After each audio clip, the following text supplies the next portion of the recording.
वालेकुम व्यूवर्स, कैसे हैं आप सब। उम्मीद है ठीक ठाक होंगे। जो आज का हमारा लेक्चर है वो है क्लासिफिकेशन ऑफ ऑर्गेनिक कंपाउंड्स। हमने क्लासिफिकेशन पढ़नी है ऑर्गेनिक कंपाउंड्स की। अब ऑर्गेनिक कंपाउंड्स कितने टाइप्स के होते हैं? दो तरह के होते हैं, ठीक है। इसमें सबसे पहले तो आ जाता है ओपन चेन और एसाइक्लिक, और दूसरा होता है क्लोज चेन और साइक्लिक, ठीक है। एक तो ओपन चेन होते हैं, दूसरे होते हैं क्लोज चेन। अब ओपन चेन वाले क्या होते हैं? चेन या एसाइक्लिक कंपाउंड्स ऐसे कंपाउंड्स होते हैं जिसके अंदर जो पहला एंड है कार्बन का वो दूसरे एंड से अटैच नहीं होता, डायरेक्ट अटैच नहीं होता। इसमें बीच में ये और कार्बन के साथ तो अटैच है, लेकिन ये वाला कार्बन दूसरे कार्बन से आखिरी वाले कार्बन से अटैच नहीं है, ठीक है। इसमें इस तरह होता है, oxygen compounds are those in which the end carbon are not joined with the other. In this way form a long chain of carbon atom. These chains can be either straight or branch. ये branch हो या straight हो, ठीक है। ये straight chain है, ये भी straight chain है, ये n butane है, ठीक है। इसी का बताया हुआ है आपको, ठीक है। नहीं सॉरी, ये हेक्सेन है और ये n butane है। तो इसमें आप देख सकते हैं कि पहला कार्बन है वो चौथे कार्बन के साथ अटैच नहीं है, और इसी तरह यहाँ पहला कार्बन छठे कार्बन के साथ नहीं अटैच, ठीक है। तो straight chain compounds are those in which the carbon atoms link with each other through a single, double or triple bond forming a straight chain. अब इसमें सिंगल बॉन्ड दिखाए हुए हैं, डबल बॉन्ड भी चाहे हो, लेकिन ये पहला कार्बन दूसरे से नहीं, आखिरी से नहीं अटैच होगा अगर ये ओपन चेन है तो। दूसरा वाला आ जाता है ब्रांच चेन।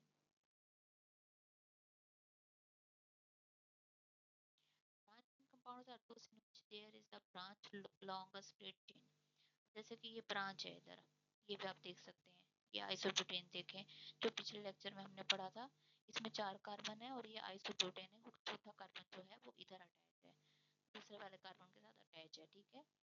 तो ये जो है ये आइसोब्यूटेन है, ये ब्रांच चेन है, लेकिन इसमें ये है कि पहला कार्बन आखिरी कार्बन के साथ नहीं अटैच, ये एक खुली चेन है, ओपन चेन है।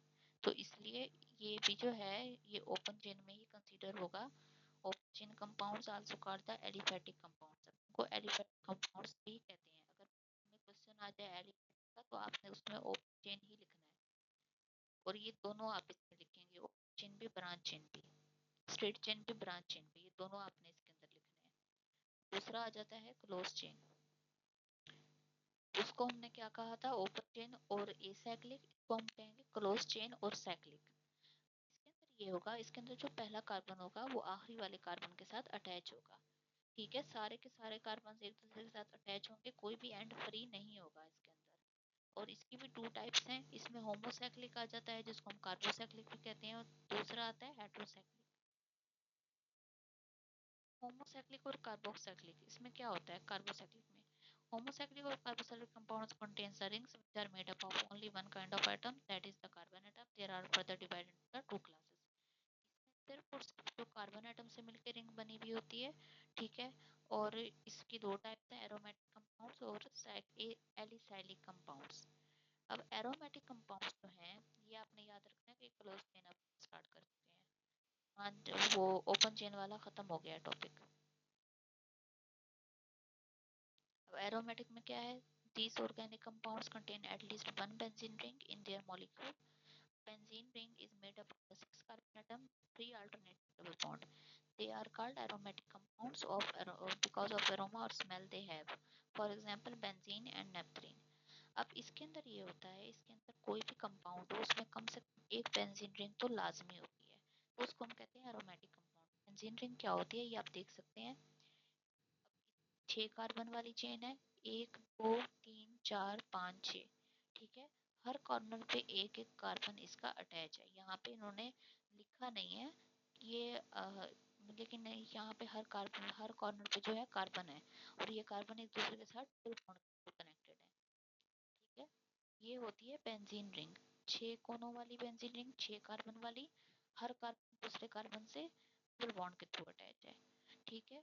और नेपथलीन जो है, नेपथलीन क्या होता है? नेपथलीन ऐसा कंपाउंड होता है जिसमें 2 बेंजीन रिंग्स जो हैं आपस में अटैच होती हैं, ठीक है। इसको हम कहेंगे नेपथलीन अगर 2 आपस में अटैच हो जाएंगी रिंग्स 6 कार्बन वाली। अगर यहाँ पे होंगी डबल बॉन्ड 6 कार्बन वाली तो उसको अकेले को हम कहेंगे बेंजीन रिंग, और इसी तरह इसको हम बेंजीनॉइड कंपाउंड्स भी कहते हैं। बहुत सबसे इजी टॉपिक है ये ऑर्गेनिक केमिस्ट्री का, और आप लोगों को ये याद होना चाहिए। इसके बेशक काफ़ी सारे टाइप्स हैं, लेकिन ये आपको आराम से याद हो जाएंगे अगर आपका कंसेप्ट क्लियर हो तो। एरोमेटिक नाम से ही आप याद कर लीजिएगा कि एरोमेटिक है तो मतलब इसमें रिंग है। इसमें ऐसे नहीं हमने CH3 CH2 लिखा हुआ, वरना यहाँ पे वो लोग आपको लिख के ना दिखा देते, यहाँ पे इसलिए रिंग बनाई हुई है। ठीक है, ताकि आपको कंफ्यूजन ना हो। अब ये देखें यहाँ पे भी रिंग है, लेकिन इन्होंने कार्बन डाल दिए हैं आपको समझाने के लिए। ये है एलिसैलिक और नॉन बेंजीनाइड कंपाउंड, क्योंकि इसमें बेंजीनॉइड कंपाउंड नहीं है, इसमें बेंजीन रिंग नहीं है। बेंजीन रिंग 6 कार्बन वाली होती है, और उसमें डबल बॉन्ड होते हैं। इसमें सिंगल बॉन्ड है साइक्लोहेक्सेन में, आप देख सकते हैं। ठीक है, इसमें जो है सिंगल बॉन्ड है सारे। और ये साइक्लोब्यूटेन है, इसको भी आप देख सकते हैं। ठीक है, 4 कार्बन वाली है ये रिंग। अच्छा, अब होता यूं है कि इसको आप सिंपल स्केयर भी आप इसका बना के लिख सकते हैं। ठीक है, आप इसका स्केयर बना दें, आप ये बीच में कार्बन इसके ना डालें, ये तो आपको समझाने के लिए लिखा हुआ है। पेपर में आप ऐसे ही करें, आप एक सिंपल सा ऐसे स्केयर डाल दें, वो आपका साइक्लोब्यूटेन होगा। इसी तरह एक रिंग आप डालते हैं 6 कॉर्नर वाली, लेकिन उसके अंदर डबल बॉन्ड ना डालिएगा, वरना वो बेंजीन रिंग हो जाएगी। ये होगा साइक्लोहेक्सेन। इसी तरीके से साइक्लोप्रोपेन भी आ सकता है। में ये MCQs आ सकता है कि एक ट्राइंगल बनी हुई हो, उन्होंने कहा हो ये कौन सा ऑर्गेनिक कंपाउंड है, नीचे काफी सारे नाम दिए होंगे, तो आपको कहना है साइक्लोप्रोपेन। ठीक है, साइक्लो का मतलब ही ये है कि ये रिंग है एक तरह की, चाहे स्क्वायर हो चाहे कॉर्नर वाली हो, कोई सी भी हो। तो इस चीज का आपने बहुत ख्याल रखना है। साइक्लोपेंटेन भी आ सकता है, वो 5 कोनों वाली रिंग होगी आपकी। आपने कॉर्नर आराम से गिन लेने हैं और बता देना है कि साइक्लोपेंटेन है या साइक्लोप्रोपेन है, जो भी है। तो एक इसकी ये वाली टाइप हो गई। अब दूसरी टाइप है हेट्रोसाइक्लिक कंपाउंड। ये क्लोज चेन की टाइप चल रही है। ठीक है, हेट्रोसाइक्लिक में क्या है? Heterocyclic compounds that contain one or more atom other than the carbon atom. ठीक है, कार्बन एटम के अलावा इसमें एटम होंगे, जैसे कि सल्फर है और पिरिडीन है। अब ये बेंजीन रिंग की तरह है, लेकिन इसके आखिरी कॉर्नर पे कार्बन की बजाय नाइट्रोजन अटैच है, तो ये पिरिडीन होगा। ठीक है, और इस तरीके से ये 5 कॉर्नर वाली रिंग है, डबल बॉन्ड वाली 5 कॉर्नर वाली। इसके जो आखिरी कॉर्नर पे सल्फर अटैच है, तो इसको हम कहेंगे थायोफीन। तो इस तरह वाले जो कंपाउंड होंगे हेट्रोसाइक्लिक कंपाउंड्स, इनको इस तरह के जितने भी कंपाउंड्स होंगे उनको हम हेट्रोसाइक्लिक कंपाउंड कहेंगे। ये आगे आपको दी हुई है समरी।